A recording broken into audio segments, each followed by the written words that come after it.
ባቦጀው ጂሃድ ወደ 300 ሚሊዮን የሚደርሰው ዳታ ነው የምነግራችሁ። ዓለም አቀፍ ዳታ ነው። በጂሃድ ምክንያት ተገሏል። ዓለም ካስተናገደቻቸው እጅግ የመጨረሻ አረመኔ ሰዎች መካከል አንዱ እሱ ነው። ከ9 ዓመት ሕፃን ጀምሮ ብዙ ሴቶች ስላረከሰ ከሱ የሚበልጥ ነብይ የለም እና በጀነት ነው የሚኖር ይላሉ። እስቲ ያሳይና የት እንደሚኖር ዛሬ የማያ ነገር ቢገለጥ እንዴት ጥሩ ነበር። ይሄኛው ኤጲስቆጶሱ ህዝቡን አሳመናቸው። አንድ ነገር ምን ብለው እስላሞቹ አብሮ ይመጡ የለ እና የአምላክ እናት ሆይ ዛሬ ደግሞ ከቸርነትሽ ተስፋ አድርገን እንለምናለን። ተንባላት አይደለም የሚባለው በቤተክርስቲያን ተንባላት ነብይ ነው ጸድቋል፣ ከሱ የሚበልጥ ነብይ የለም እና በጀነት ነው የሚኖር ይላሉ። እስቲ ያሳይና የት እንደሚኖር ዛሬ የማያ ነገር ቢገለጥ እንዴት ጥሩ ነበር። ልመና የምትሰማ መላእክትን አዘዘቻቸው፣ አምጡት።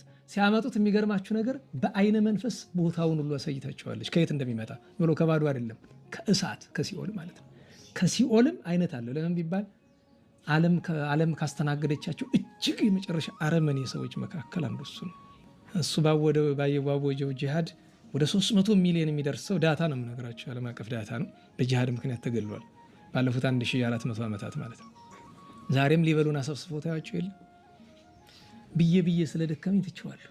ቢገባችሁ ይግባችሁ፣ ባይገባችሁ አንድ ሞት ነው የምንሞተው። 101 ሞት ለእናንተ ከተስማማችሁ ለእኛ ምን ያስፈራናል? ልብ ያለው ግን ልብ ይላል። ወገቡን ስሩን ያጠብቅ ነበር። እየተደረገ ያለው ነገር ታያላችሁ። እንኳን ሌላ ይቅርና የእኛን እምነት 24 ሰዓት ይሳደባሉ አይደለም። የነሱን ስድብ አይደለም ለነሱ መልስ የሰጠው ሰው እዚች ሀገር መኖር ይችላል? ማጆሪቲ ክርስቲያን ባለበት ሀገር መኖር ይችላል? የዛሬ 4 ዓመት እኛ ያሳለፍነው ነገር ረስታችሁት ነው? 81% ኦርቶዶክስ ባለበት ከተማ ለአመታት የቁም እስረኛ ሆነን ነበር አይደለም? ለምን ታውቁት ነው? አቅሙ ጠፍቶ አይደለም፣ ግን እግዚአብሔር ያውቃል። እኔ ያሳዝናል። በነገራችሁ ላይ ማጆሪቲን እንደ ማይኖሪቲ መኖር ስታመጣው ለወሬ እንኳን ይከብዳል። በእርግጥ እንኳን እንደሱ አይነት የከፋ የከረፋ ነገር የሰራ ሰው ሌላም ቢሆን እንደዛ ሆኖ በሳት ሰንሰለት አንገቱ እጁ እግሩ ታስሮ እሱ ብቻ አይደለም በግመል እየተጎተተ ነው። ግመሏ የምትጎትተው ባባለ ዘሩ ነው። ለምን? ብዙ ሴት ስላረከሰ ቅጣት ነው።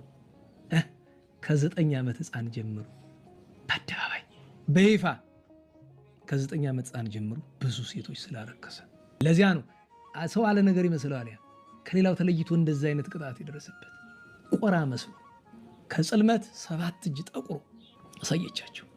አሕዛብ አፈሩ፣ እኩሎቹ አመኑ። እኩሎቹ ሄዱና ተናገሩ ለገዢዎቻቸው እንዲያደርገው አዋረዱን ብሎ። መንፈሳዊ ነገር ነው እኮ የስጋዊ ነገር አይደለም። በዚያ ምክንያት ከዚያ ጊዜ ጀምሮ መሰረታዊው ነገራቸው ደብረ ምጥማቅን ማፍረስ ነው። የሚገርመው ሊያፈርሱ ሲመጡ እመቤታችን የተገለጠች ትከለክላቸው ነበር። ኋላ ግን እየቆየ በመንፈሳዊ ጉዞ ሰበብ በዚህ ሰበብ የሚመጣው ሰው ቋሚ ስራው ምን ሆነ? በደል ገዳም ከሚወደው ሰው አብዛኛው ሰው ተጠቅሞ የሚመጣ ይመስልሃል? አይጠቀምም። እስቲ አንድ ጥያቄ ልጠይቃችሁ። 1000 ብር ታውቃላችሁ አይደል? ከደሞዛችሁ ውስጥ ወይም ለፍታችሁ ወዛችሁን ጠብ አድርጋችሁ ያገኛችሁት 1000 ብር አለ እንበል። መንገድ ላይ ወርቁ ያገኛችሁት ሌላ 1000 ብር አለ እንበል። የትኛው ነው ዋጋው የሚሰማችሁ? እንዴ በስጋዊ መነጽር ነው፣ በመንፈሳዊ መነጽር አይደለም። ቅዱሳን በስንት ገድል በስንት መከራ ነው ማምላክን የሚያዩት። ሲያዩትም ማየቱ ለነፍሳቸው ነው እንጂ ደስታ ለስጋቸው ስቃይ ያለው። ጸላይ ስናት እንዲህ ነው የሚያላምጣቸው። ዛሬም ድረስ ያ ሀብት ላላቸው እንዲህ ነው የሚያላምጣቸው ስጋቸውን ማለት ነው። ዋጋው ይገባቸዋል። ይሄ በከንቱ በቸርነቷ በረራያዋ ለሁሉም በረራያዋ ነው። የበለጠ ደግሞ ለሃጥኡ ለምን ሁሉ ስትታይ ችግር ነው። እያለ ሰው እየተበላሸ ሄደ። መከረች፣ ገሰጸች እግዝእትነ ማርያም በተለያየ ምልክት በተለያየ ጎዳና።